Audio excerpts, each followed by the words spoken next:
నమస్కారం. Telugu one digital ఛానల్కు, అలాగే రవిశంకర్ గారికి, అలాగే భక్తి వన్ ఛానల్కు, టోరీ మరియు మా మేనేజ్మెంట్ స్టాఫ్ టీమ్ మెంబర్స్ అందరికీ కూడా ఈ 25 సంవత్సరాల ప్రయాణం పూర్తి చేస్తున్న ఈ సందర్భంలో మీ అందరికీ కూడా శుభాకాంక్షలు. నిజంగా చెప్పాలంటే ఒక 25 సంవత్సరాల క్రితమే భవిష్యత్తులో ఈ డిజిటల్ ప్లాట్ఫామ్ ఇంతగా ఎదుగుతుందని చెప్పి ఆ విజన్ చూసిన రవిశంకర్ గారికి హ్యాట్స్ ఆఫ్ అనాల్సిందే. ఎందుకంటే ఇప్పుడు గత 4-5 సంవత్సరాల నుంచి బోలెడన్ని ఈ డిజిటల్ ఛానల్స్ వచ్చాయి, కానీ 25 సంవత్సరాల ముందే దాన్ని తీసుకొచ్చి భారతదేశంలో ఒక గొప్ప నేను చెప్పొచ్చు, గొప్ప డిజిటల్ ఛానల్గా తీర్చిదిద్దారు. 1,15,00,000 మంది సబ్స్క్రైబర్స్ తెలుగు వన్ ఛానల్కి ఉండడము నిజంగా కూడా ఇది గర్వకారణం.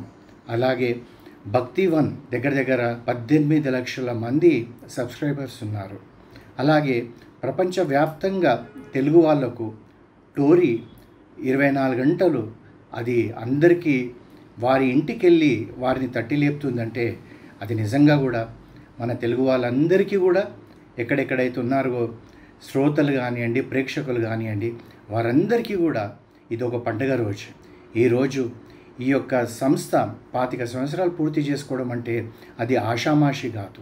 అసలు మనకు జనరేషన్స్ అంటారు కదండి, ఈ జనరేషన్ అంటే ఏంటిది? 22 సంవత్సరాలకు 20 సంవత్సరాలకు ఒక జనరేషన్ అయిపోతుంది. అంటే ఇప్పుడు తెలుగు వన్ 2వ జనరేషన్ వారి కొరకు ముందుకెళ్తుంది. అంటే ఒక జనరేషన్ అయిపోయింది, ఇంకొక జనరేషన్కి వచ్చింది ఇది.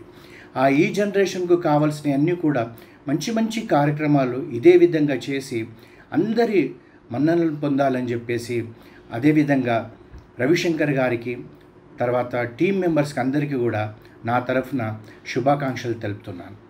జై శ్రీరామ్.